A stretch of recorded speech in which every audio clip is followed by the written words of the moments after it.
Maganda to pagka nag-sideways ng matagal. Yung 52 level, no, daily to, ha. So, ilang araw na to na sideways, ha. If we see yung longer sideways, itong buong, pagka tumambay lang dyan yung price ng Bitcoin, alt season yan. Ikot-ikot lang yung pera sa iba't ibang alts, no? Pagka tumambay dyan. And then eventually, let's see kung magko-correct na. Ngayon, wala pa tayo. Hindi pa natin nakikita yung sign na magko-correct, ha. Sa weekly chart, I discussed yesterday ano yung gusto natin makita. We want to see Bitcoin price trade above 52K and close above 52K this week. Otherwise, yung mangyayari yan, pwede tayong konso naman muna. Hindi naman siya sharp decline. Kasi you have to remember, sa bull market, yung mga declines are shallower and not that steep. Ganyan-ganyan.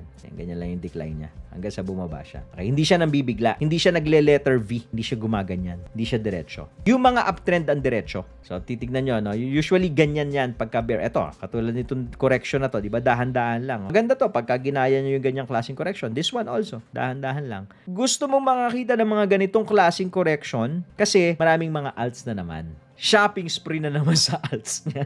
Pagka yan ang mga correction na nakita natin.